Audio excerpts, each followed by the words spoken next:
I will write a book one day about how I feel about every aspect of Emma Stone. She's a full genius. She has found her genius and is giving it all so fully and beautifully. I think everyone who works with her, brushes shoulders with her, or even makes eye contact with her, gets a shot of sunshine. When I first saw Emma Stone, it was like I woke up. Spider-Man has always been a symbol of goodness and doing the right thing and looking after your fellow man.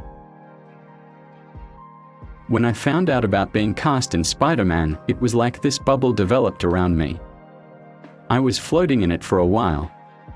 And then, suddenly, it evaporated and I was like, well, I'm just an actor. I don't get to actually be Spider-Man.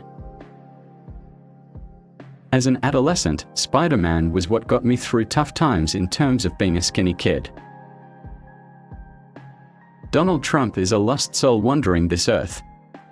He's been led down the Willy Loman path and believes his own hype. He's serving his little self and his little ego, otherwise, why would he need to overcompensate so much? Famous people scare me. I get really nervous around famous people. I overcompensate with how unimpressed I am, which is completely and utter rubbish. So I'm a fan. It's much easier to gain control over a mass population when you pit them against each other. Hate doesn't end hate. Love ends hate. I've gone through my whole life caring deeply what people think of me. Obviously, there's something very seductive about movies, which can be attractive in a bad way if you're doing them for the wrong reasons, for money, or for fame. I just think I've always been sensitive and had difficulty containing my feelings, and I've always searched for outlets for that, because otherwise those feelings come out in chaotic ways that aren't always great. If I can keep losing myself and finding parts of myself in other people's writing and direction, then that's all I can really ask for. That's all I want, to keep losing myself. Films were really my church. As a young kid, it was movies and books. It was nothing remarkable, really, just that is where I felt soothed, that is where I felt most myself, safest. Everyone has made themselves into a commodity with Facebook, Twitter, with all of these things. You're commodifying your life every time you post an Instagram picture. I have no interest in being known as a celebrity. Celebrity is a pretty disgusting word. It's part of the brainwashing of the culture, part of the false idolatry of those that are only human, and I don't want to participate in that. I read Naomi Klein's No Logo when I was 15. It's one of the things that's shaped my relationship to fame, to endorsements, to selling things. I have very strong feelings about what modern fame means and the toxicity of it.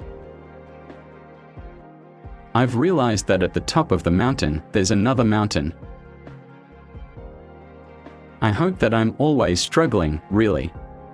You develop when you're struggling. When you're struggling, you get stronger. Since I've had that feeling of, am I enough? Am I worthy? Am I supposed to be here?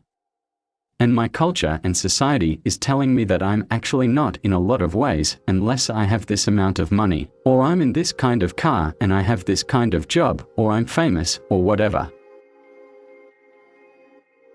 I have been drawn to stories that are attempting to turn suffering into beauty. I was raised with the idea that the arts were a DOS, but the arts are vital. If you see Mark Rylance perform Shakespeare at the Globe, you know it's a spiritual act.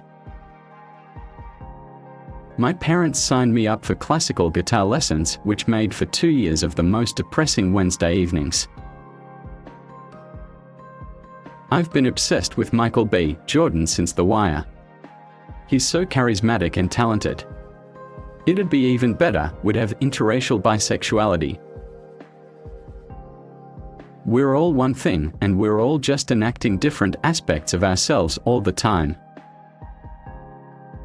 I worked in a Starbucks that wasn't very popular before the big coffee boom in London. My boss didn't take kindly to my incessant sitting. I was like, look, I've dusted everything, the stockroom is all figured out. I would rather sit now so I have the energy when a customer does come in. I think too much. Being in my body is much more satisfying than being in my head. In film, there's this kind of constant fear that you are going to be doing too much. That may be an unfounded fear because I love sizable performances on film, especially when they are by performers who push the boundaries of what people deem the right kind of size.